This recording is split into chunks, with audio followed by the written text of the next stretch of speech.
Book 1 Section 13. The Yobakishi Murders. 2. Fire. Yobakishi wanted to know about fire. He wanted the stone to tell him. Unfortunately for Yobakishi, the stone was less than willing to do so. The stone had severed all communication with Yobakishi when he rather foolishly claimed the red ball was his favorite thing in the world. The stone was, understandably, disappointed with this reverse in Yobakishi's attitude, and had conferred silence upon him until repentance was evident. Yobakishi thought the stone rather harsh. This was, after all, rather difficult for a 5-year-old to comprehend. Yobakishi did not see himself ready for the complexities of human relationships on this scale just yet, even if the characters were a ball, a stone and himself. Yobakishi asked the stone why he could not like the ball and the stone at the same time, but no response was forthcoming. Only through intuition had Yobakishi realized that the ball, red as it was, played some role in this tale. He had racked his brains in order to attempt to somehow ascertain why the stone should react in such a way. The boys he knew at school did not go to such extremes should he offend them in some way, and the offense was generally forgotten within a short space of time. Sometimes he and his friends did not wish to forget with such ease, but the pressure of remembrance was too much. In some ways Yobakishi was impressed with the stone's maintenance of the silence, whilst at the same time was forced to open the dictionary and learn the new word, stubborn. This caused him to think about the last time that Yobakishi maintained a conversation with the stone, and what the topic was. He remembered the red ball. Even asking was not enough. "Is this about the red ball?" he would ask, but to negative avail. Instinct told him it was about the red ball. Their relationship had been fine until that cursed mention of the scarlet sphere. The stone started hiding during the day. Yobakishi knew that he would start the day in his drawer, but during the completion of day, the stone would change location at will, making any attempt at reconciliation rather fruitless. Yobakishi was beginning to become tired of this behavior and shouted to the stone that he would ask his parents about fire if the stone did not tell him. This had a sneaky effect on the stone that Yobakishi had hoped, and had made him proud of himself for thinking so much, too much. The stone still said nothing but was more readily available to ignore Yobakishi. In this way, the youngster stumbled upon the solution. The next day he found the stone sitting by the well, reading. The stone made no attempt to acknowledge Yobakishi's presence, despite seeing the red ball in his hand. Yobakishi began to rile the stone. He threw the red ball against the wall and commented exuberantly on its bouncing capacities. Then, when the stone was about to leave, Yobakishi asked the stone, "I can kill the ball for you. You only have to tell me that is what you want.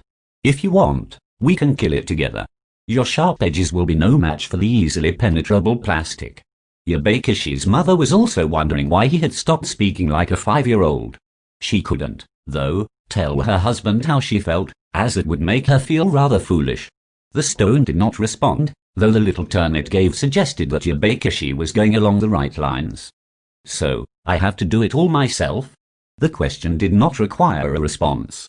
Yobakishi understood that the ball could not feel anything, even if in some way it could. Knowing about fire would more than make up for it. Yobakishi took the ball and looked for an object to end its existence with. How he wanted it to be fire, but that would have to wait. He found a bottle in the garden and broke it using as much silence as he could find. He knew the stone was watching him as he performed the act of orbicular execution, though speech was still a repressed action. The broken glass entered easily through the ball's plastic covering, causing the air contained within to be expelled, thus ending the ball as usable item. Yobakishi turned around to see that the stone had departed, but had done so whistling. The stone returned the next day with implements that could produce various degrees of devastating burning through the art of fire. Yobakishi wanted to tell the stone that he was a trifle childish, but considered the vast irony the only thing of interest in an otherwise pointless comment. Yobakishi's heart, little as it was, started a beat that was unknown to him, as adrenaline coursed through his veins, little as they were. After the initiation, Yobakishi couldn't help but feel a little let down by fire. In theory, it seemed great, but the reality appeared that it offered very few possibilities of participation on a sharing level. The stone was explicit about the width of the berth that fire should be given. The stone also said that if he went around the place making fires, then his mother would lose her voice and never sing again. Yobakishi was about to tell the stone that he wished he hadn't ever destroyed the ball as it was much more fun than fire, but he knew that the stone would take offense and just thought it quietly. He fell onto his bed and cried, lamenting the uselessness of fire. As he did so, the stone took the reading of the angle and saw where it came up on the other side of the globe.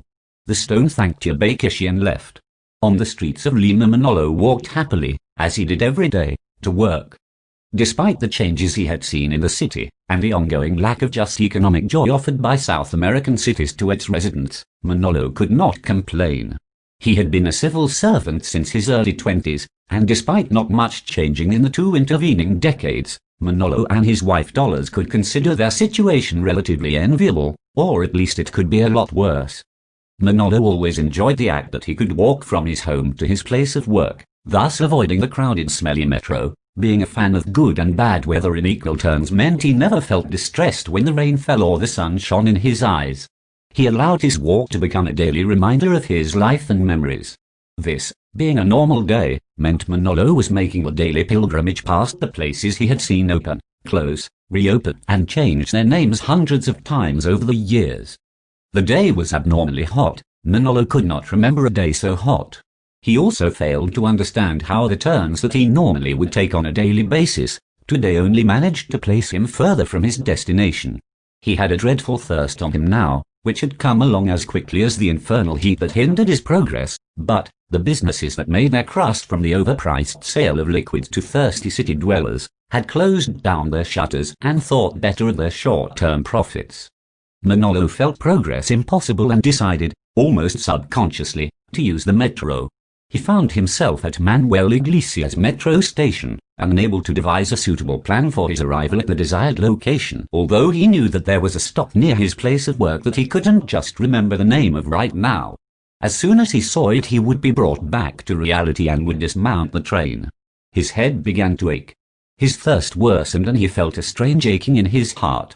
He took out the photo of his family from his wallet and observed the figures in the picture. He looked and looked but could not recognize the figures. The faces seemed to smile at him, but he could not fathom why. More importantly, the thirst did not dissipate. The water he had found by the seat implied refreshing qualities but brought no relief. Manolo felt himself burning up. He dropped the photo and took another gulp from the bottle, and suddenly tumbled that the liquid contained therein was not refreshing water, rather a more than objectionable paraffin that made him retch. Without realizing his actions, he poured some of the fluid onto the photo and took out a lighter, which he didn't comprehend why it was in his possession when his smoking days had long since passed, and set fire to the photo. For a few seconds, none of the other passengers on the crowded train seemed to notice what was happening as the vehicle sped underground. Only when Manolo began to spray the liquid around the carriage and light the soaked clothes of the other passengers, did their faces register the horror of their impending misfortune. With the last of the liquid, Manolo covered himself, and amidst the screaming as the train rattled on into the bowels of the city, the stone felt happy as Yobakishi carried it back to the house. Yobakishi happy in the knowledge that fire was, indeed, as good as he thought. As they returned home, Yobakishi's mother and father were engrossed in the news and the horrifying story of a metro accident in South America. Yobakishi laughed and said fire to his mother, who said there would be no songs whilst he maintained that attitude.